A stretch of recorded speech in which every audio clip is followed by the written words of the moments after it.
अल्हम्दुलिल्लाह अला निअमिकल अज़ीमति व अलाइकल जसीमा।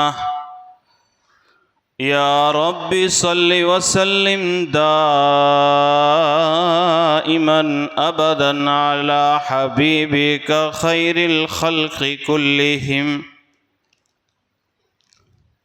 व क़ाल तआला व इन ततवल्लौ यस्तब्दिल कौमन गैरकुम सुम्म ला यकूनू अम्सालकुम।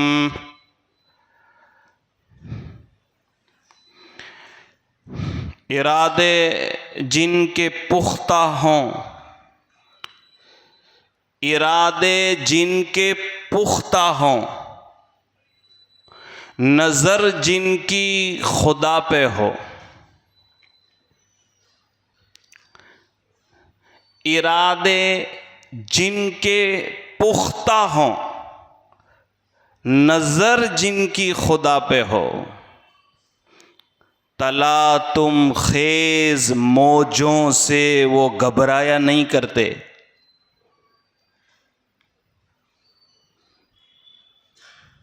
न समझोगे तो मिट जाओगे हिंदुस्तान वालों, न समझोगे तो मिट जाओगे हिंदुस्तान वालों। तुम्हारी दास्तां तक न रहेगी दास्तानों में। बहुत ही इज्जत और एहतराम के काबिल मुख्तलिफ इलाक़ों से तशरीफ़ लाने वाले हमारे तमाम ही मेहमान, नौजवान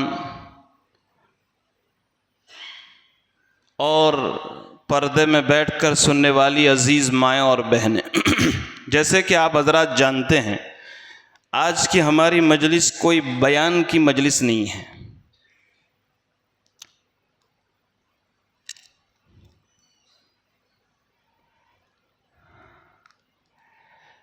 मेरे अज़ीज़ भाइयों, मैं सारी बात शुरू करने से पहले एक बात बताऊं कि जिस खुदा का हमने कलमा पढ़ा है, जिस अल्लाह का नाम हम लेते हैं, जो ज़मीनों का परवरदिगार, जो आसमानों का परवरदिगार, जो सूरज का परवरदिगार,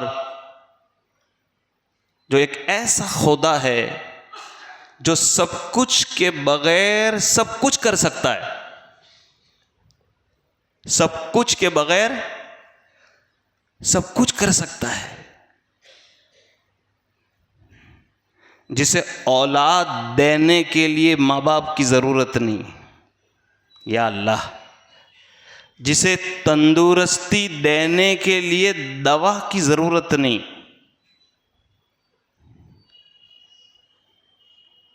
मैं आज शुरू करता हूं उस अल्लाह के नाम से कि जिसने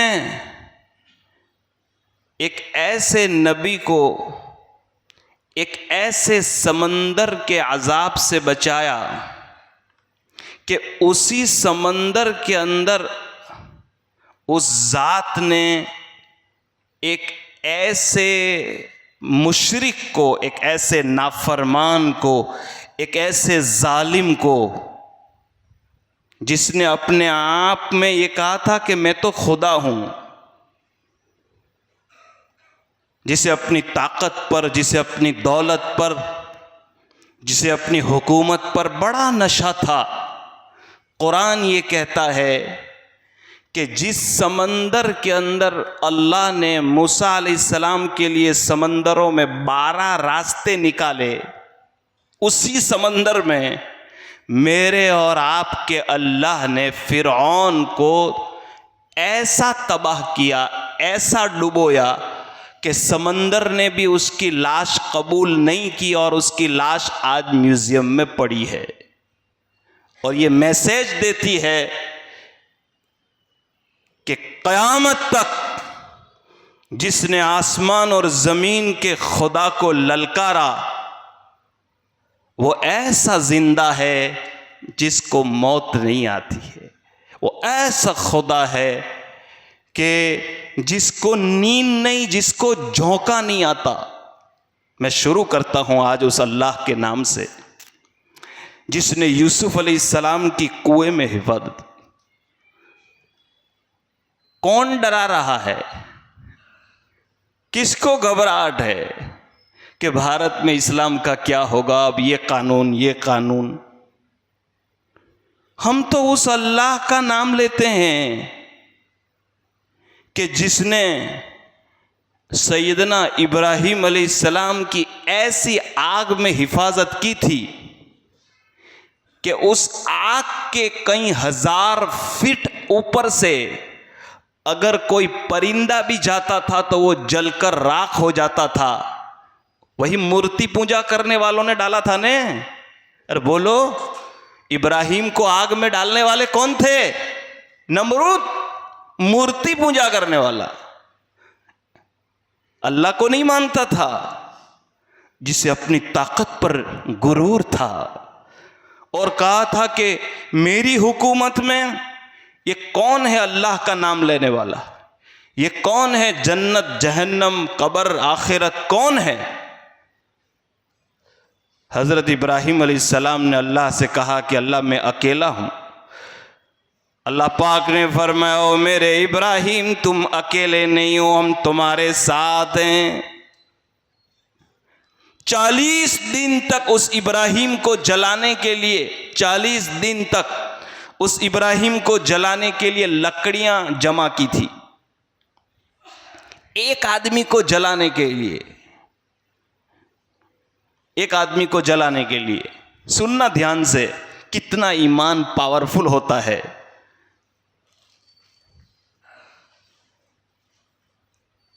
मेरे आका सल्लल्लाहु अलैहि वसल्लम ने इरशाद फरमाया कि क़यामत के दिन सारे इंसान अल्लाह के पास नंगे आएंगे, कपड़ा नहीं होगा है। तो हज़रत आयशा ने फरमाया, अल्लाह के रसूल शर्म नहीं आएगी? फरमाया, आयशा इंसान इतने टेंशन में होगा क़यामत में कि मैं जन्नत में जाऊंगा कि मैं जहन्नम में जाऊंगा। किसी इंसान को, किसी मर्द को किसी औरत की तरफ देखने की फुर्सत नहीं होगी। उस वक्त नबी अलैहिस्सलाम ने फरमाया था, ओ आयशा क़यामत के दिन करोड़ों इंसानों के सामने, लाखों नबियों के सामने सबके सब नंगे होंगे। मेरा परवरदिगार, हुज़ूर सल्लल्लाहु अलैहि वसल्लम की हदीस है, मेरा परवरदिगार सबसे पहले किसी के बदन के ऊपर कपड़ा पहनाएगा तो मैं नहीं होऊंगा, मेरे दादा इब्राहिम होंगे। अव्वलु मन युक्सा यौमल क़ियामति सय्यिदु इब्राहिम। हज़रत आयशा ने फरमाया, इब्राहिम को?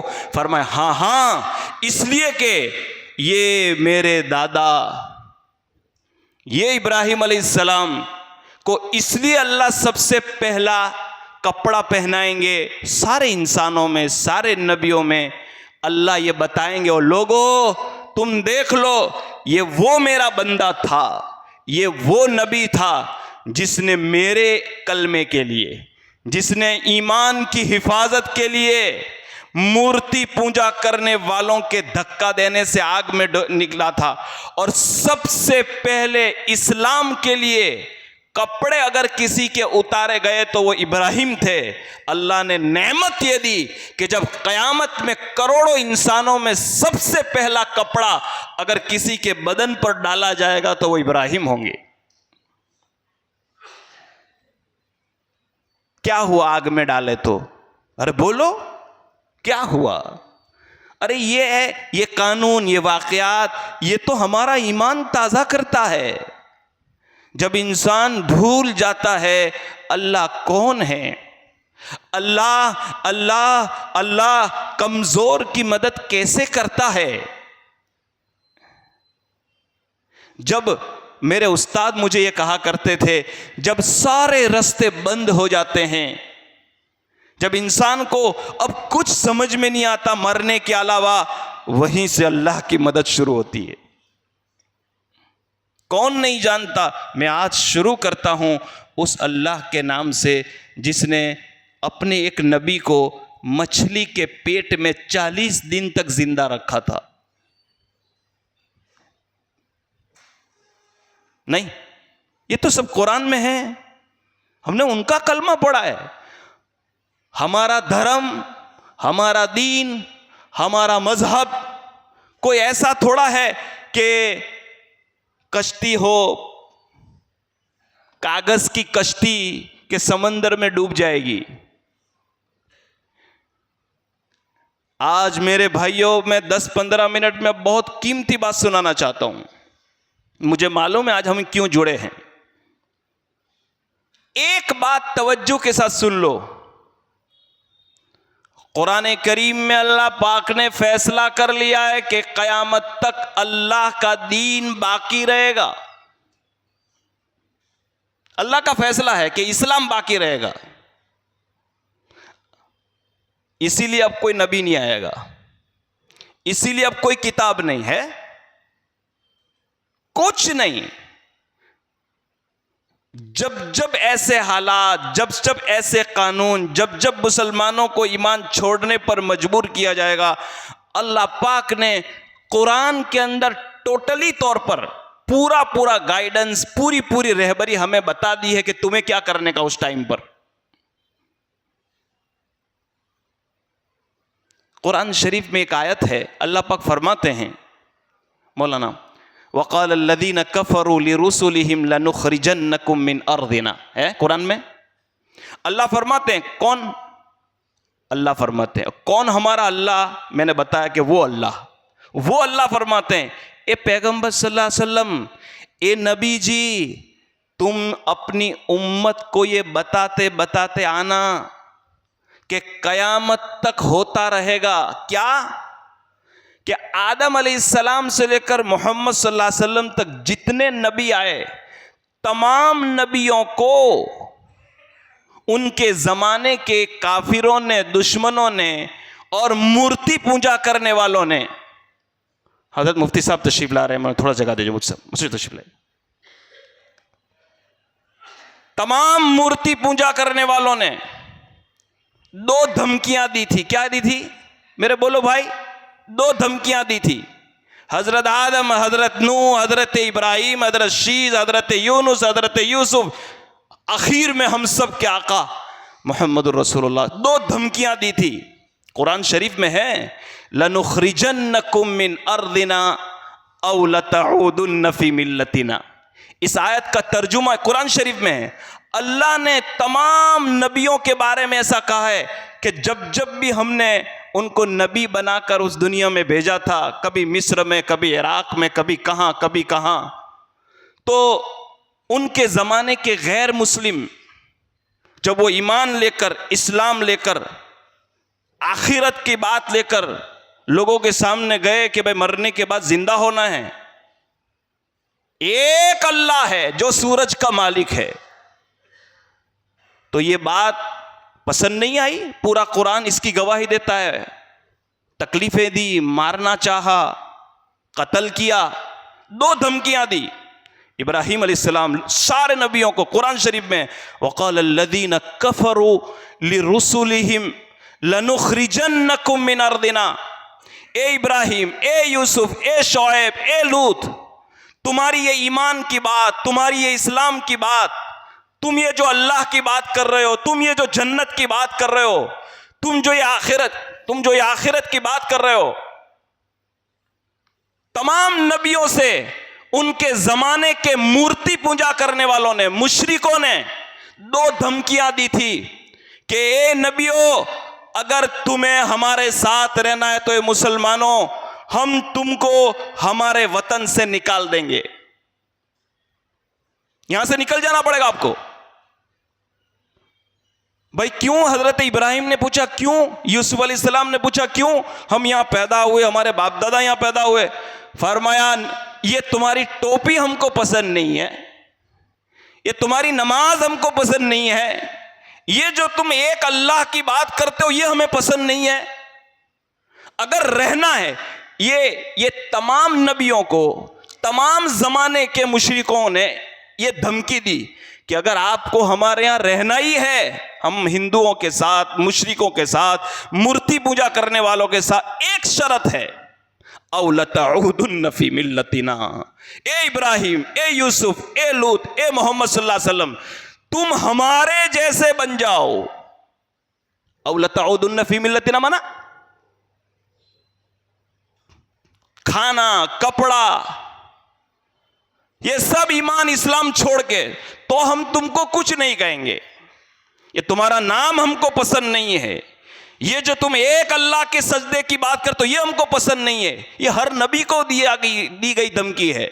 तो मैं आपको ये बताता हूं, क्या इस्लाम मिट गया?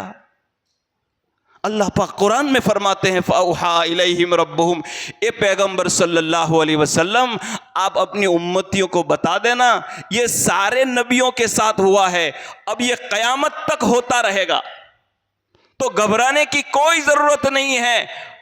ऐसा मौका जब जब आए, और आएगा, 100% आएगा, ये खाली नबियों के साथ नहीं है, ये 100% आएगा। कभी टोपी से, कभी तलाक से, कभी एनआरसी का नाम लेकर, कभी सीए का नाम लेकर, कभी वक्फ बिल का नाम लेकर, किसी न किसी तरीके से हमें इस्लाम से, इस्लामी ओढ़खाण से, वो चीजें जो एक मुसलमान की पहचान है, उसको छोड़ने की अलग अलग तरीके से हमें धमकी दी जाएगी।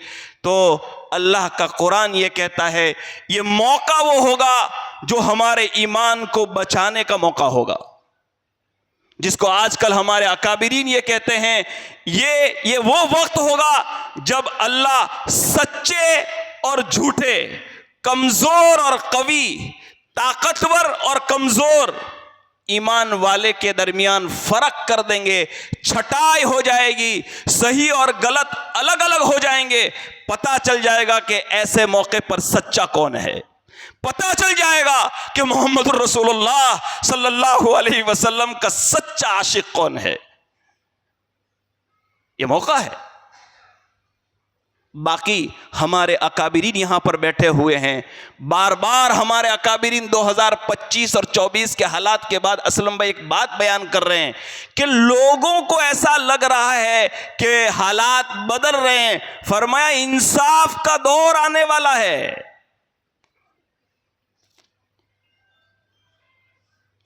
दुनिया का निजाम बदलने जा रहा है। इमाम मेहदी ऐसे थोड़ा आएंगे। लेकिन एक सच्ची बात बताऊं, जब ऐसे हालात होंगे और अल्लाह को जब मंजूर होगा और क़यामत से पहले जब इमाम मेहदी आएंगे, तो बहुत मुट्ठी भर मुसलमान उनके साथ में होंगे। मुट्ठी भर, अरबों खरबों की तादाद में मुसलमानों की तादाद होगी दुनिया में। लेकिन इमाम मेहदी के साथ मौलाना सज्जाद साहब तो ये कहते हैं कि 12,000 मुसलमान होंगे खाली उनके साथ। अरबों की तादाद होगी मुसलमानों की, लेकिन वो अपने ईमान और इस्लाम का कॉम्प्रोमाइज कर लेंगे कि ठीक है यार टोपी निकाल दो। ये कहते हैं तो करना पड़ेगा, क्या करे तो क्या होगा। अल्लाह पाक फरमाते हैं, लोगों हमें किसी इंसान से कोई रिश्तेदारी नहीं है, कोई रिश्तेदारी नहीं है। अल्लाह ने कुरान में, हदीसों में हमें समझाया है कि 2 नबियों की औरत को अल्लाह ने ईमान से महरूम कर दिया। 950 साल तक दीन की मेहनत करने वाले पैगंबर अपने एक बच्चे को अजाब से नहीं बचा पाए। अल्लाह फरमाते हैं, व इन ततवल्लौ यस्तब्दिल कौमन गैरकुम, अगर तुम इस्लाम पर नहीं चलोगे। अभी हमें इंशाअल्लाह असलम भाई मुफ्ती साहब बताएंगे कि यूसीसी और वक़फ़ के सिलसिले में हमारे लिए क्या गाइडेंस है। मैं तो फ़कत इतना कहता हूं, ये 2, 4, 5 कानून आने से पहले क्या किसी कानून ने हमें इस्लाम के खिलाफ वारसाई करने पर मजबूर किया था? ये कानून आने से पहले किसी कानून ने हमें इस्लाम के खिलाफ फैमिली मैटर का सॉल्यूशन करने पर मजबूर किया था? ये कानून आने से पहले क्या हमको इस्लाम के मुताबिक कपड़ा पहनने से किसी ने मजबूर किया था? क्या ये कानून आने से पहले हमारी औरतों का पर्दा उतारा गया? तो हम तो पहले से ही अलग हैं। अभी भाई ये तो ऐसा हुआ, हमारे अकाबिरीन फरमाते हैं कि एक पठान साहब किसी रास्ते से गुजर रहे थे, देखा कि कोई गैर मुसलमान किबले की तरफ खड़े खड़े पेशाब कर रहा है। हमारा किबला है, खबर नहीं है? अब भाई माफ करियो यार, भूल हो गई, मेरे को खबर नहीं थी। कुछ दिनों के बाद देखा कि वो पठान ही किबले की तरफ पेशाब कर रहा था। तो उस हिंदू भाई ने, गैर मुस्लिम ने कहा कि यार ये तुम्हारा किबला है, तुमको पता नहीं है? तो उसने कहा कि हमारा किबला है, तेरे को नहीं बोलने का। समझिए मैं आप क्या कहना चाह रहा हूं मैं आपसे। मेरे भाइयों, अल्लाह हमारा मोहताज नहीं है। क्या अब भी हम ब्यूटी पार्लर में अपनी औरतों को भेजेंगे? ईद के 10 दिन हुए हैं और इन 10 दिनों के अंदर नंगा नाच हुआ है। एक बात तवज्जो के साथ सुन लीजिए, इस्लाम की हिफाजत की जिम्मेदारी अल्लाह ने ली है, लेकिन दूसरी बात यह है कि मुसलमान की हिफाजत की जिम्मेदारी अल्लाह ने नहीं ली है जब तक कि वो इस्लाम पर अमल ना करे। इस्लाम पर अमल, बात बारीक समझिए आप। वह इन ततवल्लो, अल्लाह फरमाते हैं हम तुम्हें रिजेक्ट कर देंगे। तेरे शादी का तरीका, तेरे कमाने का तरीका वो तो इस्लाम के मुताबिक नहीं था। मेरे भाई आज भी हमारे पास मौका है, बल्कि आज हमारे एक बुजुर्ग तो ये कह रहे थे, ये वक्फ बिल, ये यूसीसी हो सकता है हमारे लिए रहमत बन जाए कि हम में से एक मौका अल्लाह ने हमें दिया है कि मौलाना अली मियाँ साहब नदवी आज से कई साल पहले डंके की चोट पर यह ऐलान कर चुके हो, हिंदुस्तान के मुसलमानों, मस्जिदों की कदर कर लो, अजान की कदर कर लो, इस्लाम की कदर कर लो। वरना हजरत ये फरमाते थे कि मैं भारत का मुस्तकबिल, भारत का भविष्य जो लोगों से मैं मिलता हूं उससे मुझे अंदाजा होता है, अल्लाह न करे कुछ सालों के बाद मुसलमानों की हालत इस मुल्क में ऐसी आ सकती है कि ये अजान सुनना चाहेंगे लेकिन अजान सुनने से महरूम हो जाएंगे।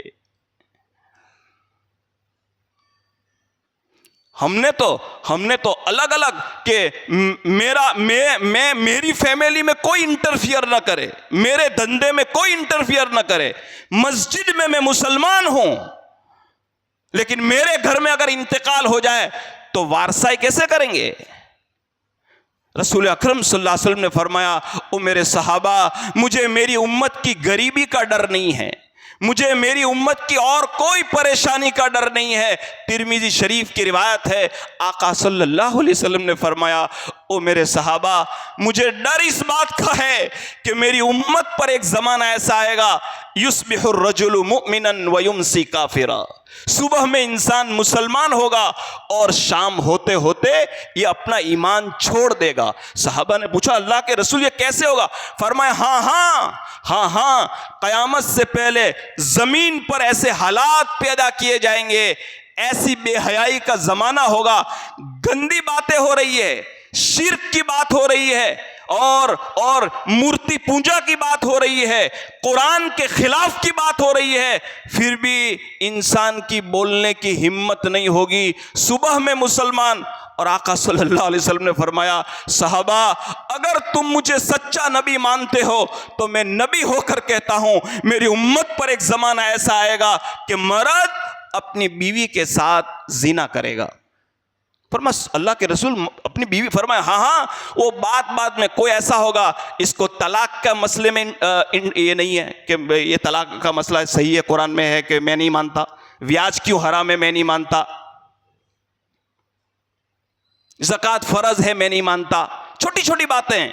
अभी रमजान के 17वें रोजे को एक बहुत बड़े प्रोफेसर ने मुझे फोन करके ये कहा कि 3 तलाक का मसला है। मैंने उनको समझाया तो उन्होंने मुझे यूं कहा, I not believe in Quran this matter, I not believe in Quran this matter, मैं इस मसले में कुरान का फॉलो नहीं करता। ये तो आजकल के आलिमों की बात है। क्या हुआ, मुफ्ती साहब बैठे हैं। मेरे अजीज भाइयों, मेरे अजीज़ भाइयों, आओ हम सब मिलकर नीयत करें कि इंशाअल्लाह आज तक जो हमसे गफलत हुई है उससे सच्ची पक्की तौबा करके आज से हम एक मुसलमान बनकर एक इस्लामी संस्कार के साथ जिंदगी गुजारने की कोशिश करेंगे।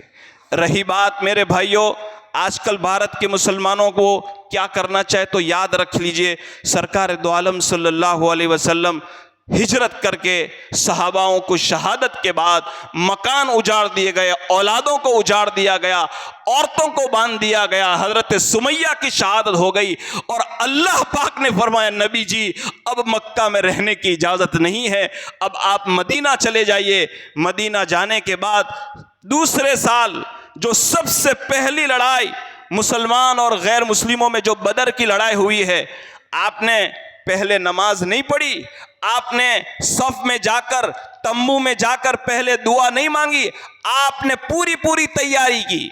आपने सहाबाओं की जमात की पूरी तैयारी की कि सुबह में हमें मुकाबला कैसे करना है, कौन पहले जाएगा, किस तरीके से जाएगा, पूरी प्रैक्टिकली एतबार से तैयारी की।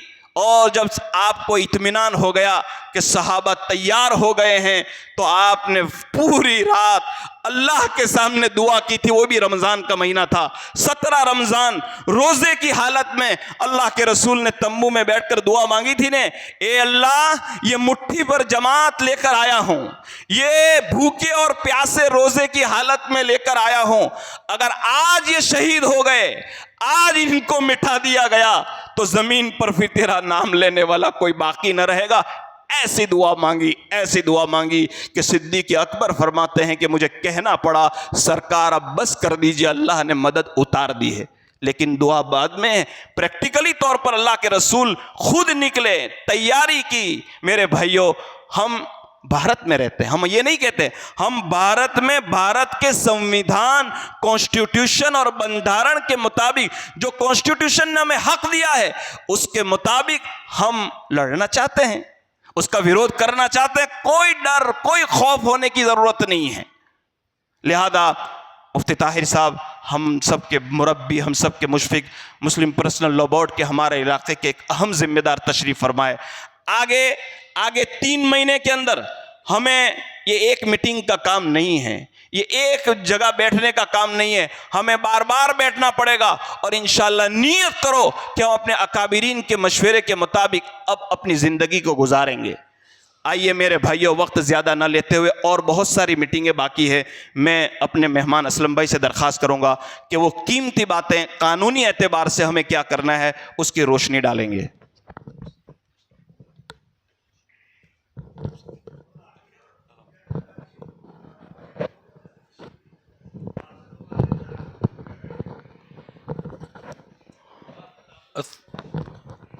अस्सलाम वालेकुम।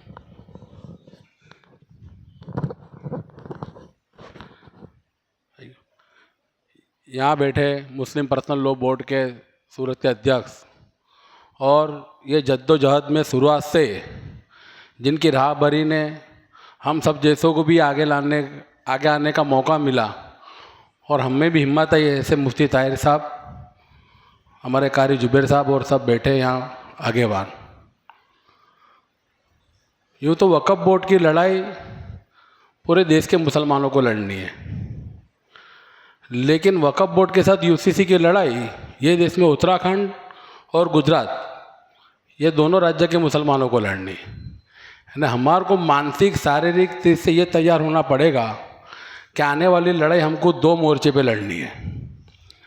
वक़्फ़ बोर्ड के लिए आपने देखा होगा कि 2-3 दिन पहले प्राइम मिनिस्टर साहब ने कहा कि वक़्फ़ बोर्ड से पहले कोई मिल्कत वाले को चिट्ठी आ जाती थी तो वो डर जाता था। मैं जानता हूँ, आप भी जानते होंगे कि ऐसी कभी कोई चिट्ठी किसी के वहाँ गई नहीं। आज भी ये देश में आप लोगों को कोई नॉन मुस्लिम या मुस्लिम आदमी ये नहीं बोल सकता है कि वक़्फ़ बोर्ड या कोई ट्रस्ट ने उसको चिट्ठी भेजा हो है कि जगह वक़्फ़ की तो खाली कर हमको दे। लेकिन आपकी जानकारी के लिए एक चीज़ बोलता हूँ कि यहीं सूरत में जो मुग़ल सराय है, सूरत महानगर पालिका की हेड ऑफिस, वो बादशाह जहांगीर की लड़की जहां आरा ने उस ज़माने में 33,000 के खर्चे से हज पढ़ने वाले मुसाफिर लोगों के लिए मुसाफिर खाने के लिए वक़्फ़ तरीके बनाई है। और उसका रिकॉर्ड मुंबई के म्यूज़ियम में है, तख्ती है उसकी, और उसका पूरा इतिहास रिकॉर्ड है। और जो जनाब जरूल्ला चाचा है 80 साल के, उन्होंने 10 साल मेहनत करके वो रिकॉर्ड निकाला। वक़्फ़ बोर्ड में गए कि ये मिल्कत वक़्फ़ की वक़्फ़ तरीके लो, वक़्फ़ बोर्ड ने ध्यान नहीं दिया। वो हाई कोर्ट गए और हाई कोर्ट के डायरेक्शन पे वक़्फ़ बोर्ड ने कॉरपोरेशन को चिट्ठी लिखी कि ये मिल्कत वक़्फ़ की आप खाली करके दो। उसके बाद वो मैटर उन्होंने कॉरपोरेशन ने ट्रिब्यूनल में रखी, और ट्रिब्यूनल में ऐसा हुआ कि जब चेयरमैन था जिनने चिट्ठी भेजी थी सज्जाद हीरा, उसने बड़ी हिम्मत करके चिट्ठी भेज दी थी। वो चिट्ठी से पूरी कॉरपोरेशन हल गई। उसके बाद ये हुआ कि ट्रिब्यूनल में मैटर चल रही थी, और अभी जो वक़्फ़ के चेयरमैन ने डॉक्टर मोहसिन लोखंडवाला, मैं तो बोलता वो मोहन लोखंडवाला है, उन्होंने जब वो कोर्ट में ट्रिब्यूनल में दलील चल रही थी, वक़्फ़ बोर्ड का वकील खड़ा ही नहीं रहा और वन साइड केस चल गया और कॉरपोरेशन उसमें जीती है। अभी वो मैटर सब जुडिशरी हाई कोर्ट में है। इंशाअल्लाह ताला हमको तो इतना भरोसा है कि वो आज नहीं तो कल वक़्फ़ की मिल्कत है, अल्लाह की मिल्कत है, वो अल्लाह के पास या हमारे पास ही आएगी इंशाअल्लाह ताला। अब वक़्फ़ के लिए मुस्लिम पर्सनल लॉ बोर्ड ने जुलाई महीने तक का पूरे कार्यक्रम दे रखे, आपको मुफ्ती साहब बताएंगे। लेकिन मैं आपको खास बताता हूँ यूसीसी वो चीज़ है, वक़्फ़ तो हमारे लिए हमारे शरीयत पे ख़तरनाक रिश्ते एक हम पे हमला ही हो गया है, लेकिन यूसीसी हमारे लिए सबसे बड़ा ख़तरा है, क्योंकि यूसीसी जो कानून है वो कॉमन मुस्लिम को लड़ेगा। उसका आज तक हमारा जो जीवन जो जी रहे हम, आज 1450 साल हो गए हमारे को इस्लाम धर्म में आने। हमारे यहाँ नबी ने हमको कुरान के जो तौर तरीके हैं और तौर तरीके पे तो शरीयती कानून पे हम चलते आ रहे हैं। पूरी दुनिया का मुसलमान जो आप सल्लल्लाहु अलैहि वसल्लम का उम्मती है, वो बिल्कुल बेशक सिर्फ और सिर्फ अपने शरीयती कानून पे चलता है। उसके सिवा दूसरा कुछ सोच भी नहीं सकता, विचार भी नहीं सकता। वो कानून के जरिए आज सदियों से हम उसको फॉलो करते आ रहे हैं। चाहे हमारे फैमिली से निकाह हो, नहीं जम रहा है, डाइवोर्स लेना है, तलाक की बात है, तो भी शरीयत के हिसाब से हम उसको मसले को हल करते हैं। ज़मीन जायदाद का बंटवारा होता है तो भी हम शरीयती तौर से उसको तौर तरीके से करते हैं। और ये पूरी दुनिया में कुरान ही एक ऐसा किताब है कि जिसके अंदर औरतों को अधिकार दिया गया है। बाकी रामायण, महाभारत, गीता, बाइबल या दूसरे कोई भी पुस्तक है, किताबें है, उसमें कोई जगह औरतों को हक अधिकार की बात ही नहीं की गई है। आज ये सरकार बेटी बचाओ आंदोलन चला रही है। हमारे नबी ने तो हमको 1450 साल पहले बेटी का क्या इंपॉर्टेंस है, क्या महत्व हमको बता दिया था। तो हम तो वो उम्मती लोग हैं कि हमने हमेशा उस चीज़ को फॉलो करते हैं, और आज हम इतने सुख शांति और अमन चमन से भी है, तो मैं मानता हूँ उस नीति रीति पे चलते आ रहे इसी के लिए है। अब जो चीज़ें देश के अंदर हम 1300 साल से हिंदुस्तान में मुसलमान आए, इस्लाम आया, जो राजपूतों का राज था, उन्होंने कभी हमको ताकीद नहीं करी कि आप भाई यहाँ हिंदुस्तान में आ गए तो यहाँ के मंदिरों में आपको पूजा करना पड़ेगी, मस्जिद नहीं बनाना पड़ेगी, आपको निके के लिए पंडित पास जाना पड़ेगा, काजी के पास नहीं जाना पड़ेगा। उन्होंने भी हमारे मजहब का एहतराम किया, इज्जत की, मान सम्मान किए। मुग़लों ने राज करा, मुग़लों ने कभी हिंदुओं को ताकीद नहीं करी कि भाई तुमको कंपलसरी मस्जिद में जाना पड़ेगा, मंदिर जाना बंद कर दो। उन्होंने भी हिंदू धर्म हो, सिख धर्म हो, जैन धर्म हो, सबका एहतराम किया। अंग्रेज़ों का राज आया, अंग्रेज़ों ने भी कभी भी ये देश के कोई भी हिंदू, मुस्लिम, सिख, ईसाई को ऐसा नहीं कहा कि तुम्हारा धर्म इस तरह से नहीं, हम बोलते इस तरह से पालो। उन्होंने भी कह दिया कि आपका धर्म है, आपको जिस तरह से रखना है आप बजानो, आपका काम जाने, उस पर सरकार कभी इंटरफेयर नहीं होगी। और रानी विक्टोरिया के टाइम पे 1937 में जब अंग्रेज़ों का राज था, तब की संसद में ये देश के अंदर मुसलमानों के लिए मुस्लिम पर्सनल लॉ बोर्ड का कायदा अमल में आ गया, और हम मुस्लिम पर्सनल लॉ के कायदे के हिसाब से, हमारे शरीयती कानून के हिसाब से हम चलते आ रहे हैं। 1985 में शाह बानो केस का सुप्रीम कोर्ट ने जजमेंट दिया कोई फैमिली मैटर पे। वो जजमेंट ऐसा था कि तब के उलेमाओं को, नेताओं को ऐसा लगा कि ये हमारे इस्लाम से विरोध का है। राजीव गांधी देश के प्राइम मिनिस्टर थे, बड़ा प्रधान थे। शाह बानो केस के सामने लाखों मुसलमान पूरे देश के रोड पे उतर गए, आंदोलन चलाए। राजीव गांधी की सरकार हल गई, राजीव गांधी टेंशन में आ गया। सब बड़े बड़े उलेमा लोग मिलने गए। मैं मानता हूँ उस डेलीगेशन में सज्जाद नोमानी साहब भी गए थे, मैंने उन्हीं का बयान सुना था। और उन्होंने सब बात रखी कि भाई ये सुप्रीम कोर्ट का फैसला है, हमारे शरीयत के ख़िलाफ़ है, हमारे कुरान के ख़िलाफ़ है, हम इसको बिल्कुल एक्सेप्ट नहीं करेंगे, आपको इसमें रास्ता काटना है। तो राजीव गांधी ने वो सुप्रीम कोर्ट के कायदे को संसद में लाके उड़ा दिया था।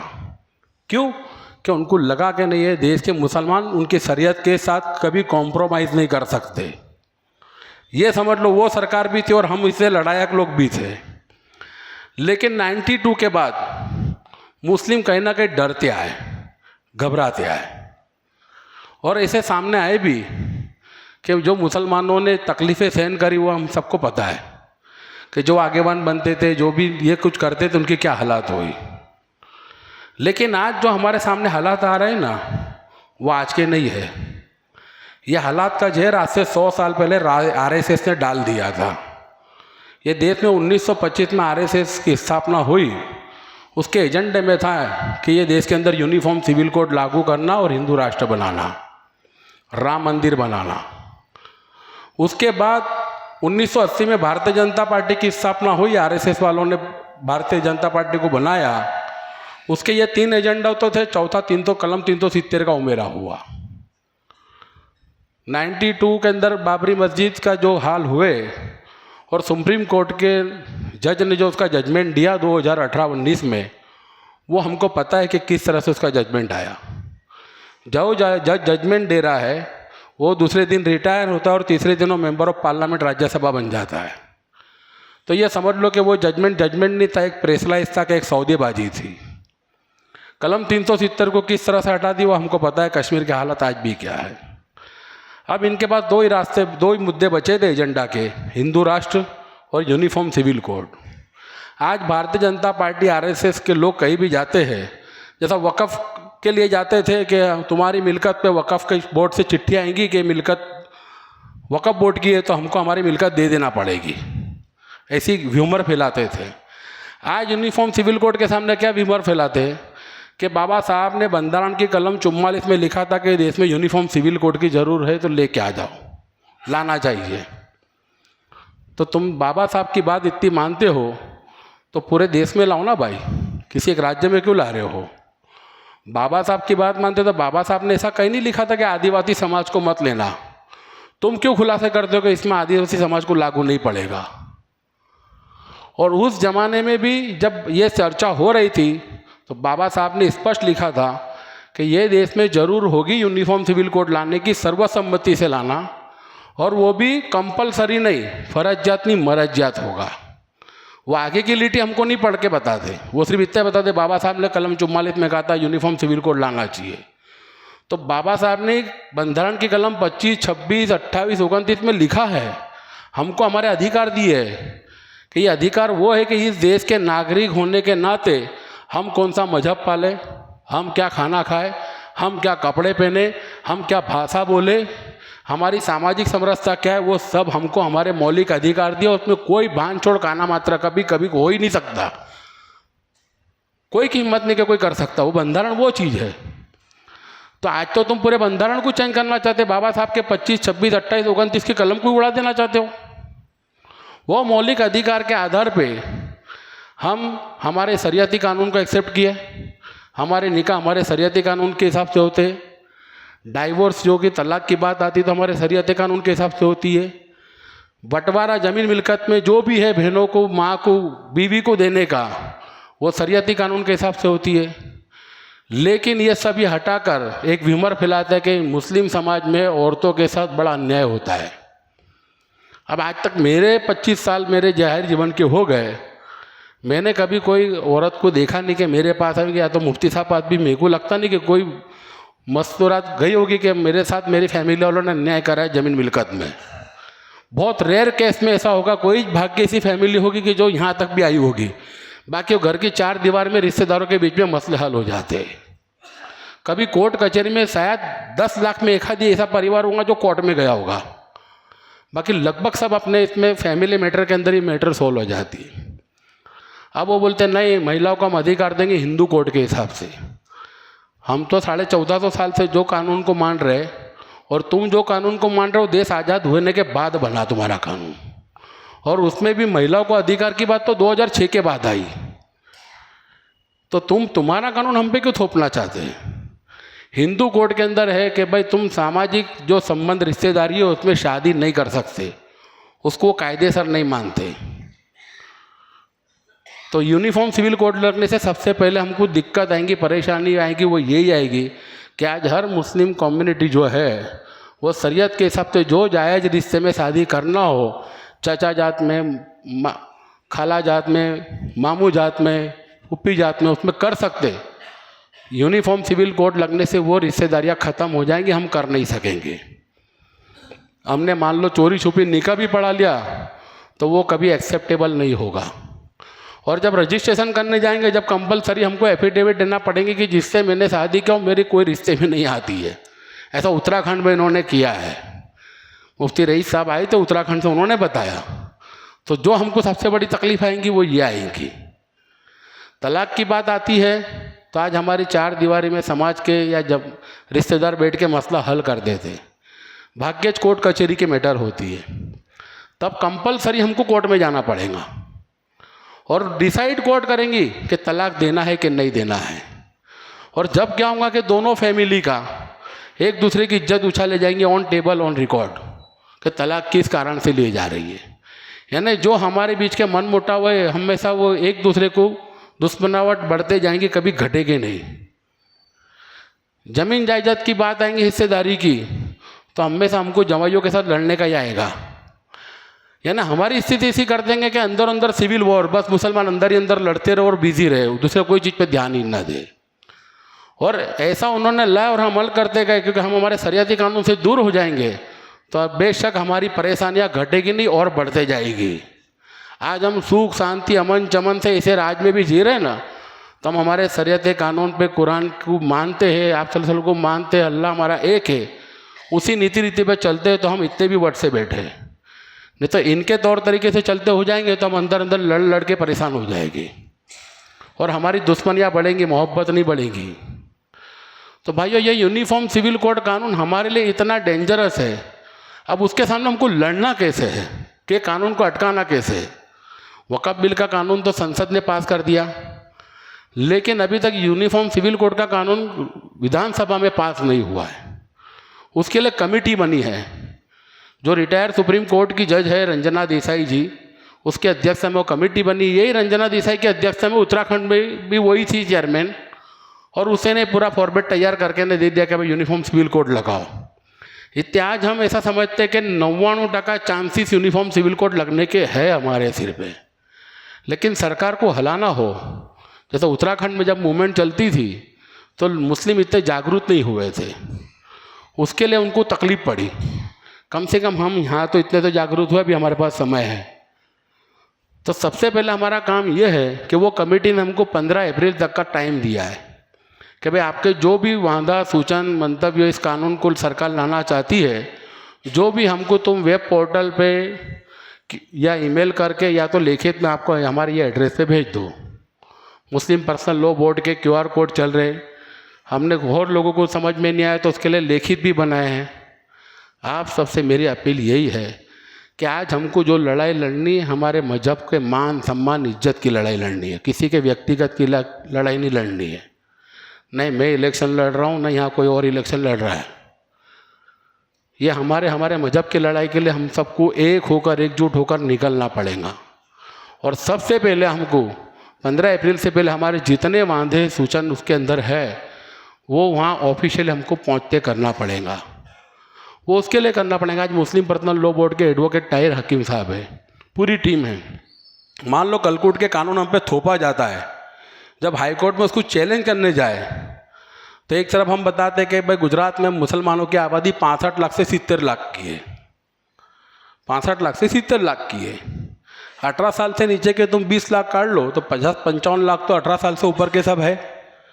अब 50-55 लाख में जो 25-30 लाख लोग भी वादा नहीं देंगे और मुश्किल से 5-6 लाख लोग देंगे तो जज हमारी मजाक उड़ाएगा, हमारे वकीलों की मजाक उड़ाएगा कि तुम जिस कौम की राहबरी करने निकले हो, उसकी वकीलात करने निकले हो, वो तो तुम्हारे शरीयती कानून से ज़्यादा हमारी यूनिफॉर्म सिविल कोड को पसंद करती है। तो हमको ये भी तो बताना है कि हम तुम्हारे कानून को पसंद नहीं करते। हमको हमारे शरीयत कानून से मोहब्बत है, हम जिएंगे मरेंगे उसके साथ। तो इसके लिए भी हमको गुजरात में जो भी मुसलमान हैं, चाहे वो स्थानीय गुजराती मुसलमान हो कि बाहर से दूसरे राज्य से आके बसा हुआ मुसलमान हो, चाहे महाराष्ट्र का हो, राजस्थान, यूपी, बिहार, झारखंड, बंगाल का हो, ये गुजरात में अभी रहने वाले हर मुसलमान को यह कायदा लागू पड़ेगा। उसके लिए वो सबको एक साथ होकर लड़ना जरूरी है, फ़र्ज है। तो हमारा सबका फ़र्ज ये बनता है कि सबसे पहले हम इसका विरोध नोंदाएं। अभी कोई किसी के साथ मतभेद भी हो तो बराए मेहरबानी उस मतभेद को दूर कर देना, क्योंकि ये लड़ाई हमारे मजहब को बचाने की है। फिर अंदर अंदर की लड़ाई तो अपन भले लड़ लेंगे बाद में, पर आज हमारे को ये बतानी है कि हमको सरकार को बताना कि हम सब एक है। हम जितने आप सल्लल्लाहु अलैहि वसल्लम के उम्मती, हम एक है। हम हमारे मजहब के लिए एक होकर लड़ेंगे तुम्हारे सामने, हमको ये बताना है। तो उसके लिए सबसे पहले हमको वांदे दे दो, ज़रूर पड़ी आने वाले दिनों में उसके लिए आंदोलन चलाना होगा। तो मैंने कहा हमारे को 2 मोर्चे पे लड़ना है, वक़्फ़ बिल के लिए भी लड़ना है और यूसीसी ना है उसके लिए भी लड़ना है। तो वो दोनों की लड़ाई भी किस तरह से लड़ेंगे, आगे चल के जो भी हमारे आलिम मौलाना मुफ्ती साहब है, कारी साहब है, इनसे मशवरा करके जो प्लानिंग करेंगे, इसमें समय का भी टाइम देना पड़ेगा, तन मन धन तीनों लगाना पड़ेंगे, तो ही हम ये लड़ाई इनसे लड़ सकेंगे। बाकी आज हमारी हालत ऐसी हो गई कि गुजरात का नहीं, पूरे हिंदुस्तान का मुसलमानों ने कॉम्प्रोमाइज़ वाला हो गया है। सबसे पहले इन्होंने ट्रिपल तलाक लाए, हमको जिस तरह से आक्रामकता से विरोध करना था नहीं कर सके, थोप दिया गया। CA NRC लाए, उसके आंदोलन ने ज़रा तेज पकड़ी, लेकिन कोरोना काल आ गया, उसमें मामला ये हो गया। उसके बाद बुलडोजर राज ऐसा चलने लगा कि आज भी कोई भी मुस्लिम आगे वानी लेने के लिए डरता है। ये तो सैल्यूट है मुफ्ती साहब को, ये 1 महीने से इस मैटर में हूँ, मैं देख रहा हूँ, मैंने भल भलों को देख लिया, सबका पानी माप लिया। ऐसे कारी साहब जैसे ऐसे बहुत गिने चुने आलिम है कि जो निकले कि नहीं, ये कौम को बचाने के लिए, अपने मजहब को बचाने के लिए हम लड़ते, हम खड़े हैं तुम्हारे साथ। और नेता तो सब गायब हो गए, ये भी समझ लो, जितने नेता थे। और ये लड़ाई के अंदर जो पुलिस से प्रेम करता हूँगा, भाजपा से प्रेम करता हूँ, उसकी बस की बात ही नहीं कि अपने साथ खड़ा रहेगा, वो लड़ ही नहीं सकता। तो ऐसों को बराए मेहरबानी अपनों को भी उनको दूर रखना है, उनका अपनों को ऐसे भी काम नहीं, वो आएंगे नहीं, और वो आएंगे तो हमारे साथ मुनाफिक बने करने वाले हैं। ये लड़ाई हम सबको एकजुट होकर इसके लिए लड़नी है, तो हम ऐसे राक्षसों के सामने बराबर से लड़ सकेंगे। तो मेरी आप सबसे फिर से मेहरबानी है कि ये 15 अप्रैल तक का हमारे पास टाइम दिया गया, वो टाइम के पहले हम हमारे जितने वादा सूचन हो, यहाँ पे शफीक भाई, हाजी शफीक भाई, देखो आपको एक दूसरी भी बात बोलता हूँ, जब वो कमेटी सूरत आई तो हमने बहुत दिन से बोल रहे थे कि कमेटी 3 तारीख को सूरत आने वाली है, जो भी तंजीमें चाहे उसका डेलीगेशन लेके उसको रजूआत करने मिलो। कितनों को बोला, रूबरू बोला, मैसेज करे। सूरत में सबसे पहले मुस्लिम पर्सनल लॉ बोर्ड मुफ्ती ताहिर साहब थे कि जिन्होंने उनका टाइम मांगा। सेकंड जमीयत उलमा हिंद मौलाना अरशद साहब थे। एक हमारे आले नबी वेलफेयर मिशन के इमरान सैयद साहब है, और चौथे आपके मोटा वराशा की महफिल इस्लाम थी। ये 4 ही तंजीम ओनली मुस्लिम थी सूरत की, कि जो इस्लामिक तौर तरीके से जुड़ी थी, काम कर रही थी। बाकी लोग लेटर देने भी डर रहे थे कि हम अपॉइंटमेंट मांगे और सरकार के पास हमारा लेटर चला जाए तो हमारे पीछे नहीं लग जाए। यानी मैं तो आप सब खुद नसीब हो कि ऐसे हिम्मत वाले लोग थे, न वो आए भी, न उनकी रजूआत भी करे अच्छे से। तो अब हमको हमारा जो डर है ना, वो डर निकालना पड़ेगा। हमको खौफे खुदा होना चाहिए, खौफे भाजपा क्या, खौफे सरकार नहीं होना चाहिए। बस यही आप सबसे अपील करने आया हूँ, और आपसे माफ़ी चाहता हूँ कि भी मैं आपके बीच से जा रहा हूँ, क्योंकि और 2 जगह जाना है। पर मेरी बात याद कर रखना कि यूनिफॉर्म सिविल कोड सबसे ज़्यादा जहरी, घातक, खतरनाक है हमारे लिए। और वो कानून जो लग गया, हम उस पर अमल करने लगे तो हम ऑटोमेटिक इस्लाम से खारिज हो जाएंगे, दूर हो जाएंगे। तो फिर से मुफ्ती साहब या कारी साहब हमको बुला के कल में ना पढ़ावे, ऐसे दिन अल्लाह हमको नहीं दिखाए। उससे बेहतर है कि अभी से हम जागरूक रहे। गुजराती में कहावत है, जागतो नर सदा सुखी। और देखो आज सूरत के अंदर कम से कम 1000 मेरी माँ बहन कलेक्टर कचहरी पहुँच गई, और कम से कम पौना कलाक कलेक्टर कचहरी को नारों से गुंजा दिया। तो आज वो बहनों में इतनी हिम्मत आ गई, माँओं में इतनी हिम्मत आ गई, और हम अभी भी चुपचाप हाथ बात दे के बैठेंगे तो हमारे जैसा नबड़ा आदमी कोई नहीं। इसके लिए फिर से आपसे गुजारिश करता हूँ, और ज़रूर पड़े तो मेरी माँ बहन भी जो सुन रही है, ये लड़ाई हमको उनके साथ रह के लड़ना पड़ेगी, क्योंकि ये बता दें कि मुस्लिम कौम के अंदर इस्लाम धर्म में महिलाओं के साथ अन्याय होता है। हमको यही बताना है कि नहीं, हमारी माँ बहनें इससे हमारे शरीयती कानून से खुश और सुखी है। बस ये आपसे अपील करना है। शुक्रिया भाई।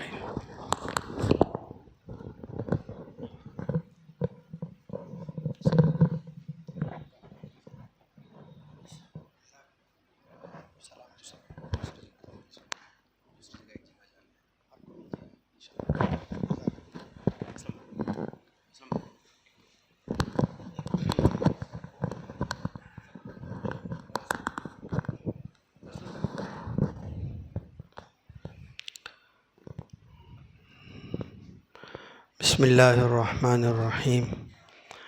अल्हम्दुलिल्लाहि रब्बिल आलमीन वल आक़िबतु लिल मुत्तक़ीन वस्सलातु वस्सलामु अला सय्यिदिल अंबिया व अशरफिल मुरसलीन सय्यिदिना व मौलाना व हबीबिना व शफ़ीइना मुहम्मदिन ख़ातमिन नबिय्यीन व अला आलिहि व अस्हाबिहि अजमईन।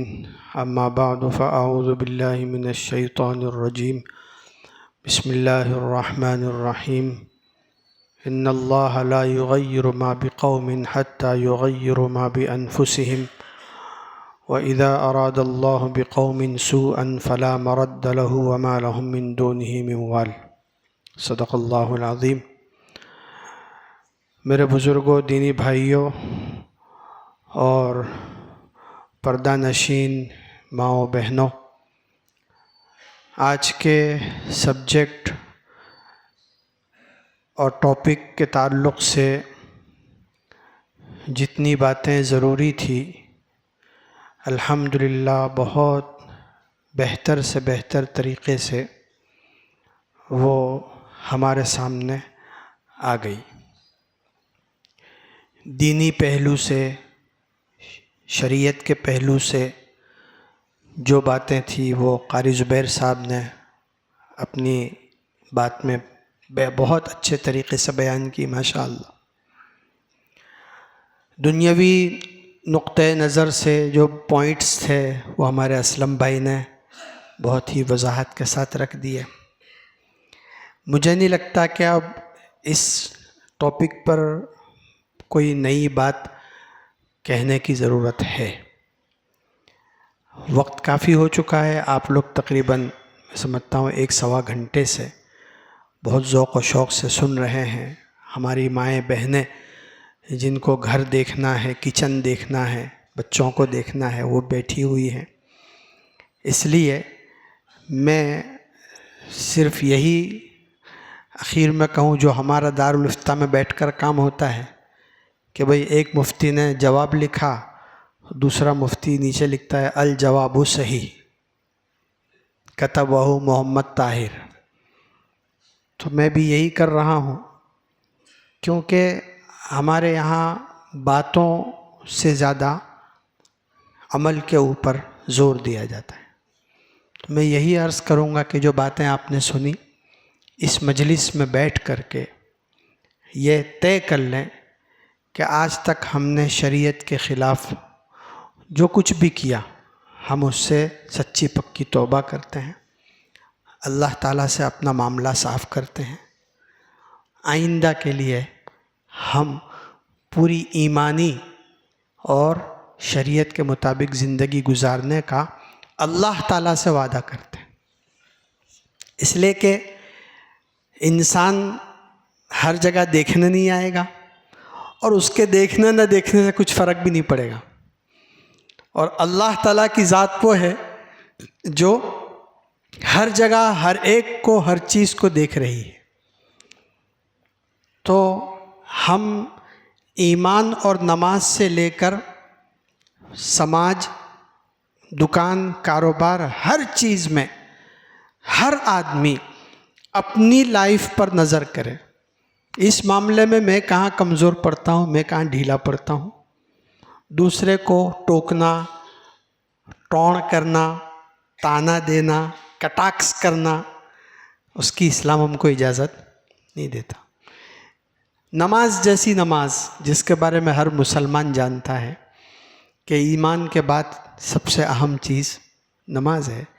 लेकिन अभी हमारा जो आखिरी इज्तिमा हुआ, उस इज्तिमा के मौके पर जो सर्वे सामने आया उसका ख़ुलासा ये है कि भाई हमारे सूरत शहर में और सूरत ज़िले में नमाजी जो है वो 10% है।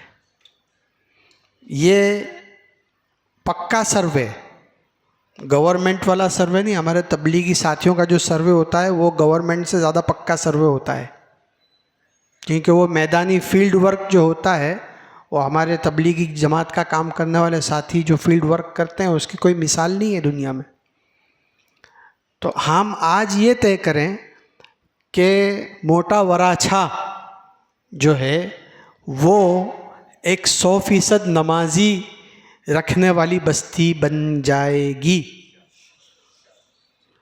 इंशाअल्लाह। हमारा काम इरादा करना है, उस पर जमाना और उस पर अमल करवाना तो अल्लाह ताला का काम है, और अल्लाह ताला तो करने ही वाला है। हम एक पक्का इरादा कर लें और बहुत जल्दी ये बात सबके सामने आ जानी चाहिए।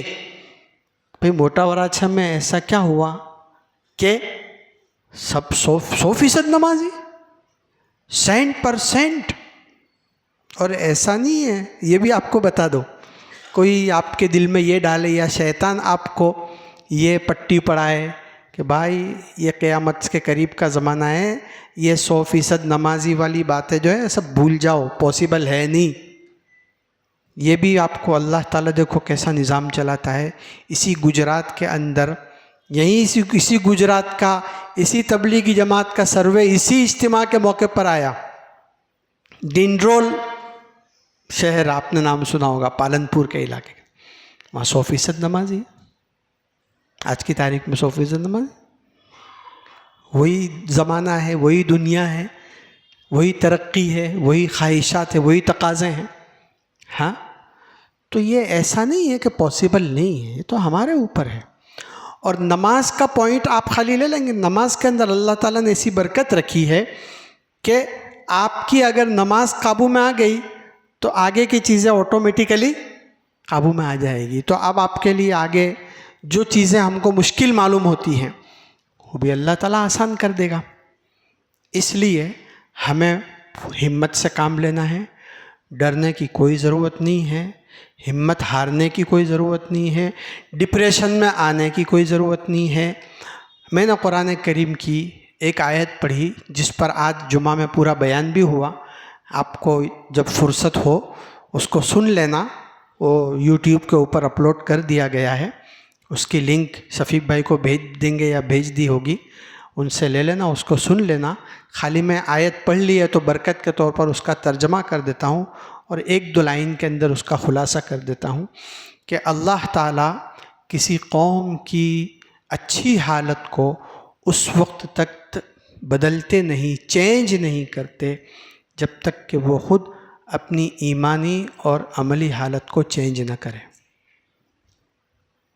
हमारी जो ज़िंदगी चल रही है सुकून वाली, इत्मीनान वाली, अगर हम ये चाहते हैं कि इसी तरह सुकून इत्मीनान वाली ज़िंदगी चलती रहे, फितने फसाद से हमारी हिफाजत रहे, लड़ाई झगड़ों से हिफाजत रहे, तो अपनी ज़िंदगी के अंदर क्या करें, कभी गुनाह को ना आने दें, अल्लाह के हुक्मों को तोड़ने वाले सिलसिले को ना आने दें। अपने आप को, अपने बच्चों की फ़िक्र करें, औलाद की फ़िक्र करें, इंटरनेट के शर से, फितने से अपने आप को भी दूर रखें, अपनी औलाद को भी दूर रखें, अपनी औरतों की हिफाजत करें। अपनी औरतों को जो है इस मामले में बहुत ज़्यादा मजबूत करने की ज़रूरत है कि हमारी औरतें जो हैं वो काफ़ी की रोल इसमें अदा कर सकती हैं ऐसे मौक़ों पर।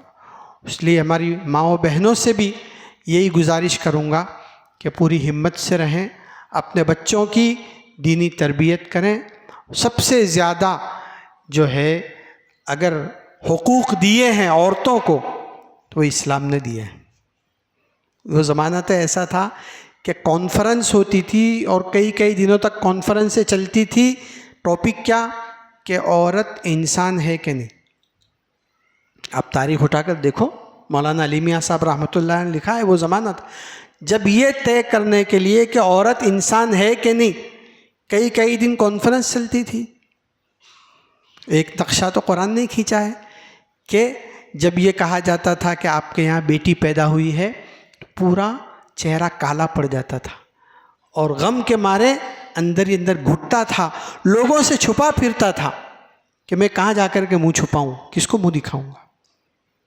एक समाज वो था और एक समाज ये है कि आज हम तो क्या, गैर मुस्लिम भी अपनी बच्ची को सीने से लगाता है, उससे मोहब्बत करता है। ये मकाम किसने दिया है? कुरान ने दिया है, इस्लाम ने दिया है। इसलिए औरतों से मैं ख़ास ये दरख्वास्त करूँगा, अपने आप को यूट्यूब से दूर रखो, इंटरनेट से दूर रखो, कि ये जो शैतानी शोशे आते हैं ये वहीं से आते हैं। हाँ, इसलिए अपने आप को पूरे अपने दीन से, मज़हब से, कुरान से वाबस्ता रखें। प्रोग्रामों में, दीनी मजलिसों में एहतमाम से शिरकत करें, दुआओं का भी एहतमाम करें, सदका खैरात का भी एहतमाम करें। एक बात का मैं ख़ुलासा कर दूं कि मुझे यहाँ के दावतनामे के अंदर मुस्लिम पर्सनल लॉ बोर्ड का मेंबर लिखा है, ये ऑफिशियल चीज़ नहीं है। मैं कोई बाकायदा all India Muslim personal law board का मेंबर कार्यकर्ता नहीं हूँ। अलबत्ता उससे हमें मोहब्बत है जैसे आप लोगों को मोहब्बत है, और इतना है कि उसकी तरफ से जो काम सौंपा जाए मैं उसके लिए हर वक्त तैयार हूँ। वो एक बात है, लेकिन इसका खुलासा करना मेरे लिए ज़रूरी था। आप सब यहाँ माशाल्लाह जमा हुए, दीन की निस्बत से, शरीयत की हिफाजत की निस्बत से। अल्लाह ताला इसे कबूल फ़रमाए और अल्लाह करे कि जैसे आज तक इस मुल्क के अंदर शरीयत और दीन हिफाजत के साथ रहा, अल्लाह करे कि आइंदा क़यामत तक ये हिफाजत के साथ रहे। ये दीन, ये शरीयत इस मुल्क में एक अमानत है जो हमारे बड़े हम तक पहुँचा कर गए हैं। हमारी ज़िम्मेदारी में आता है कि इसी हालत में इसको क़यामत तक पहुँचाएँ। अगर इस मामले में हमसे कोई कमी, कोताही, सुस्ती, गफलत हुई तो कल को क़यामत के दिन अल्लाह ताला के हमको जवाब देना पड़ेगा। अल्लाह ताला हम सब की हिफाजत फ़रमाए, और जो कुछ बातें कही गई है, जिन बातों का ताल्लुक़ अमल से है, अल्लाह ताला हम सब को इस पर अमल की तौफ़ीक़ अता फ़रमाए। जिन लोगों का अभी तक ईमेल नहीं गया है, मर्दों में, औरतों में, जवानों में, बूढ़ों में, उनसे दरख्वास्त है कि जल्दी से जल्दी अपनी ईमेल भेज दें। दुआओं का भी अहतमाम करें, 5 वक्त की नमाज़ों का अहतमाम करें। अपने घरों के अंदर भी कोई एक वक्त ऐसा हो जिसमें सब घर के लोग जमा हो कर के यासीन पढ़ कर के, थोड़ा सा दुरूद शरीफ पढ़ कर के दुआओं का अहतमाम करें। मस्जिद के अंदर भी अगर हो सके हफ्ते में 1 मरतबा कम से कम कोई ऐसी नमाज हो, इसमें थोड़ी देर सब साथी बैठ कर के यासीन शरीफ पढ़ लें, थोड़ा सा दुरूद शरीफ पढ़ लें और उसके बाद दुआ का अहतमाम कर लें। ये भी एक अमल कर सकते हैं। सदका खैरात भी अपने अपने तौर पर करते रहे इसकी हिफाजत की नीयत से। और मैं तो यूँ कहूँ कि सदका खैरात जो साथी करना चाहते हों वो या तो मस्जिद के अंदर एक डब्बा all India Muslim personal law board के नाम से बना लें, क्योंकि हम समझ सकते हैं कि all India Muslim personal law board जो है उसको करोड़ों रुपये की ज़रूरत पड़ती है। आपको मालूम होगा कि सुप्रीम कोर्ट का वकील कितनी फ़ीस लेता है। अब सुप्रीम कोर्ट के अंदर उनको केस किया है उन्होंने वक्फ़ के ख़िलाफ़, तो जाहिर है कि वकील को देने के लिए पैसे कहाँ से लाएंगे। मुस्लिम पर्सनल लॉ बोर्ड की कोई आवक थोड़ी है। तो वो जो सदक़े की रकम है उसको सब की एक जगह जमा करें और उसको जमा करके रखें हिफाजत से। जब उनका बंदा आएगा हम उनसे कांटेक्ट करेंगे, ईमानदार अमानतदार आदमियों के हाथ में हम उसको सौंपेंगे, तो आपकी रकम जो है एक सही जगह पर, एक ही चीज़ में 2 काम हो जाएंगे, सदका का सदका भी हो जाएगा और मुस्लिम पर्सनल लॉ बोर्ड को एक बड़ी अमाउंट की ज़रूरत है, वो भी इंशाअल्लाह उनको मिल जाएगी। अल्लाह ताला हम सबको तौफ़ीक़ अता फ़रमाए। आखिर दावाना अल्हम्दुलिल्लाहि रब्बिल आलमीन। सुब्हानक अल्लाहुम्मा व बिहम्दिका व तबारक अस्मुका व तआला जद्दुका व ला इलाहा गैरुक ला इलाहा इल्लल्लाहुल अहदुस समदुल्लज़ी लम यलिद व लम यूलद व लम यकुल लहू कुफुवन अहद। अल्लाहुम्मा सल्लि अला सय्यिदिना व मौलाना मुहम्मद व अला आलि सय्यिदिना व मौलाना मुहम्मद कमा सल्लैता अला इब्राहीम व अला आलि इब्राहीम इन्नका हमीदुम मजीद। अल्लाहुम्मा बारिक अला मुहम्मद व अला आलि मुहम्मद कमा बारकता अला इब्राहीम व अला आलि इब्राहीम इन्नका हमीदुम मजीद। रब्बना आतिना फ़िद दुनिया हसनतन व फ़िल आखिरति हसनतन व क़िना अज़ाबन्नार। मौलाए करीम हमारे गुनाहों को माफ़ फरमा, ख़ताओं से दरगुज़र फरमा। अल्लाह अपने ईमान की और शरीयत की क़दरदानी की हम सब को तौफ़ीक़ व सआदत अता फ़रमा। हमारे ईमान की हिफाजत फरमा, शाइर इस्लाम की हिफाजत फरमा, मदारिस की, मसाजिद की, शरई क़ानून की हिफाजत फरमा, नमाज़ों की हिफाजत फरमा, हमारे मिल्ली तशख़्ख़ुस की हिफाजत फरमा। ए अल्लाह शरीयत पर अमल करना हम सब के लिए आसान फरमा। हम सब को अल्लाह सच्चा पक्का 5 वक्त का नमाजी बना। ए अल्लाह पूरे कुरान को समझने की और उस पर अमल करने की हर मुसलमान को तौफ़ीक़ व सआदत अता फ़रमा। आज की इस मजलिस में जो बातें कही गईं, सुनी गईं, उनको कबूल फ़रमा। जो अमल से ताल्लुक़ रखती है उन पर अमल करने की सबको तौफ़ीक़ अता फ़रमा। जिन लोगों ने प्रोग्राम में शिरकत की उनको भी कबूल फ़रमा। जिन्होंने प्रोग्राम को ऑर्गेनाइज़ किया, उसका इंतज़ाम किया, उसके लिए जानी माली और हर तरह की क़ुरबानियाँ पेश की, उनको भी अल्लाह अपने शान शान बेहतरीन बदला दारैन में अता फ़रमा। उनकी नस्लों के अंदर क़यामत तक अल्लाह उनकी नस्लों में ईमान की हिफाजत फ़रमा। दीन के दाई, दीन के खादिम, कुरान के आलिम, मुफस्सिर और मुहद्दिस पैदा फ़रमा। अल्लाह गैरों के तरीक़ों पर चलने से हमारी हिफाजत फ़रमा। शरीयत और सुन्नत की अज़मत और मोहब्बत हमारे दिलों के अंदर पैदा फ़रमा और अपनी ज़िंदगी के हर शोबों में कुरान और सुन्नत और शरीयत के मुताबिक उसको चलाने की, उसको अंजाम देने की हम सब को, हर मुसलमान को तौफ़ीक़ व सआदत अता फ़रमा। हम तमाम हाज़िरीन मजलिस की जायज़ और नेक मुरादें पूरी फ़रमा। हमारे जो अकाबिर इस वक्त इसके लिए मेहनतें कर रहे हैं, जैसे मौलाना खालिद सैफ़ुल्लाह रहमानी दामत बरकातुहुम और जयपुर वाले पीर साहब मौलाना फ़ज़लुर रहीम मुजद्दिदी साहब, मौलाना सज्जाद साहब और भी जितने हज़रात इसके लिए मेहनत कर रहे हैं, मौलाना उमरैन महफूज़ रहमानी साहब, हमारे हज़रत मुफ्ती साहब दामत बरकातुहुम और तमाम अकाबिर को सेहत, क़ुव्वत, हिम्मत, आफ़ियत, सलामती नसीब फ़रमा। अपने शान शान बेहतरीन बदला अता फ़रमा। उनकी हिफाजत फ़रमा, उनको कदम कदम पर कामयाबी अता फ़रमा। जो मुक़द्दमात दाखिल हो चुके हैं उनको फ़तह व कामरानी और कामयाबी के फ़ैसले फ़रमा। जो मांगा वो भी अता फ़रमा, जो मांगने से रह गया वो भी अता फ़रमा। नबी करीम सल्लल्लाहु अलैहि वसल्लम ने जितनी खैर व भलाइयाँ मांगी हैं हमें और पूरी उम्मत को अता फ़रमा। जिन शुरूर बुराइयों से पनाह चाहिए उनसे हमारी और पूरी उम्मत की हिफाजत फ़रमा। हमारी दुआओं को अपने फ़ज़ल व करम से कबूल फ़रमा। अल्लाह कबूल फ़रमा, अल्लाह कबूल फ़रमा। व सल्लल्लाहु अला नबील करीम बिरहमतिका या अरहमर राहिमीन।